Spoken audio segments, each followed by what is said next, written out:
আসসালামু আলাইকুম। যে বিষয়টি বলতে চাচ্ছি সেটি হচ্ছে শিক্ষার্থীদের নিয়ে। শিক্ষার্থীদের একটা বর্তমানে একটু সমস্যা শোনা যাচ্ছে, সেটি হচ্ছে দীর্ঘদিন যাবত তো সরকার আসলে বিনামূল্যে বই দিয়ে এসেছে। তো এই বছর আসলে দেশের প্রেক্ষাপট পরিবর্তনের কারণে গত বছর কিছু সমস্যা হয়েছিল, বই আসতে আসলে দেরি হচ্ছিল গত কয়েক বছর যাবত টুকটাক।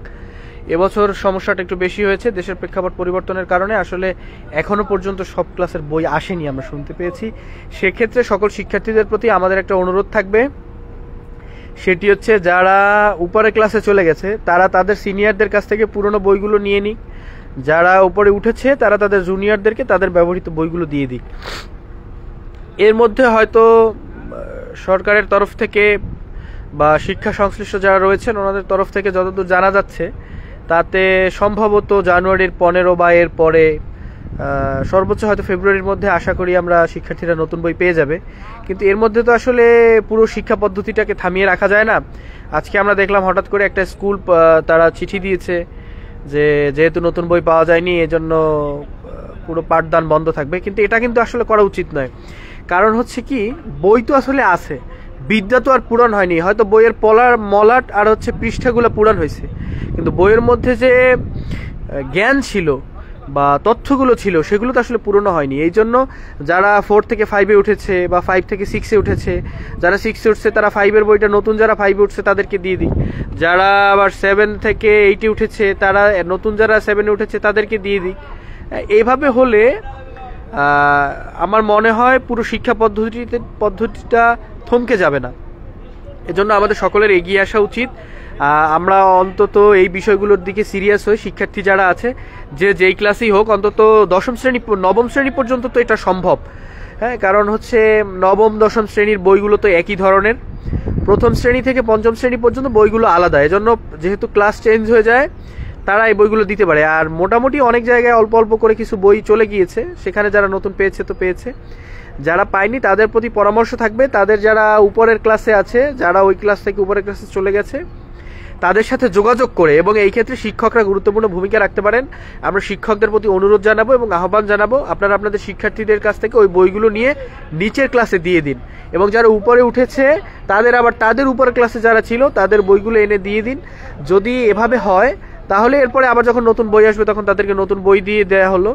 আমার মনে হয় এই মুহূর্তে আসলে পড়ালেখাটা এভাবে থামিয়ে দেওয়াটা ঠিক হবে না, যে বই নাই সারা দেশে একটা হাহাকার লাগাই দিলাম, বই নাই পড়ালেখা বন্ধ। বিষয়টি আসলে সেরকম নয়।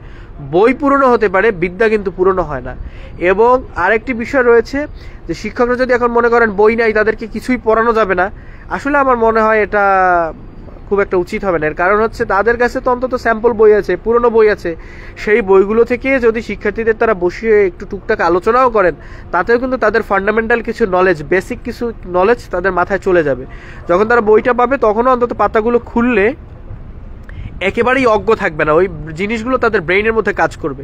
এজন্য সকলের প্রতি আহ্বান থাকবে, বিশেষ করে শিক্ষার্থীদের প্রতি যারা পড়ালেখা করছেন, তারা যারা উপরের ক্লাসে উঠেছেন আপনারা আপনাদের সিনিয়রদের কাছ থেকে আপনাদের বইগুলো তাদের বইগুলো একটু সংগ্রহ করে নেন, কিছুদিন একটু কষ্ট করেন। আমরা আশা করতেছি এর মধ্যে বই চলে আসবে। এবং এই আহ্বানের একটা উদ্দেশ্য হচ্ছে যে আমরা তো আসলে কোনো গভর্নমেন্ট বডি না বা গভর্নমেন্টের উইংসও না।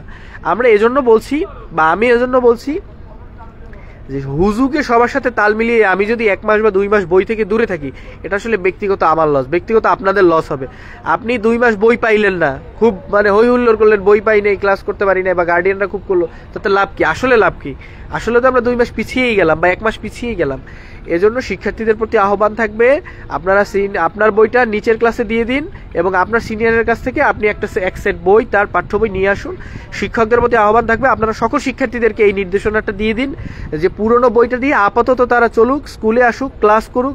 আপনারা তাদের সাথে আলোচনা করেন, তাদেরকে আপনারা তো দীর্ঘদিন যাবৎ পড়াচ্ছেন, শিক্ষকরা কিন্তু তাদের তো বই মুখস্থ, তারা সেই বইগুলো থেকে অন্তত এগুলো তো বাচ্চাদেরকে শোনাতে পারেন যে এটা এখানে এই ঘটনা আছে, এখানে এই ঘটনা আছে।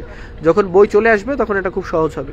এজন্য সকলের প্রতি বারবার অনুরোধ করেছি, শুরু থেকেই অনুরোধ করছি যে আপনারা আপাতত পুরনো বইগুলো সংগ্রহ করে হলেও স্কুল কলেজগুলোকে বন্ধ করে দেবেন না, অন্তত প্রাথমিক এবং মাধ্যমিক বিদ্যালয়গুলোকে বন্ধ করে দেবেন না। শিক্ষার্থীদেরকে ডাকুন, শিক্ষার্থীরা আপনাদের টাচে থাকুক, তাদের সাথে গল্প করেন, বইয়েরগুলোর ঘটনা শোনান, এবং পুরোনো ক্লাসের যে বই আছে সেগুলো আগের ক্লাসে মানে পরের ক্লাসে যারা আছে তাদেরকে দিয়ে দিন।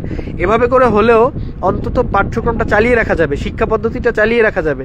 আর না হলে আপনি যদি স্কুল কলেজ বন্ধ দিয়ে দিলেন, বই নাই, শিক্ষা মানে পদ্ধতি বন্ধ, কত মাস ছুটি লাগবে? এমনিতেই রমজানের ছুটি থাকে, গ্রীষ্মকালীন ছুটি, শীতকালীন ছুটি, পরীক্ষার পর ছুটি, আর কত ছুটি দরকার? এত ছুটির প্রয়োজন নাই। অনেক ছুটি হয়েছে, কোভিড সময় প্রচুর ছুটি হয়েছে, শিক্ষা ব্যবস্থা শেষ, মেরুদণ্ড নাই একটা অবস্থা, মেরুদণ্ড দুর্বল হয়ে গেছে শিক্ষা ব্যবস্থার। অতএব শিক্ষা ব্যবস্থাকে আর দুর্বল করে রাখার প্রয়োজন নাই। সবাই আন্তরিক হন, সবার প্রতি অনুরোধ, শিক্ষকদের প্রতি শ্রদ্ধার সাথে অনুরোধ, আপনারা একটু আন্তরিক হন, বাচ্চাগুলোর দিকে একটু খেয়াল দিন, একটু কেয়ার করেন, তাদের শিক্ষাকে বন্ধ করে দেবেন না। আসসালামু আলাইকুম।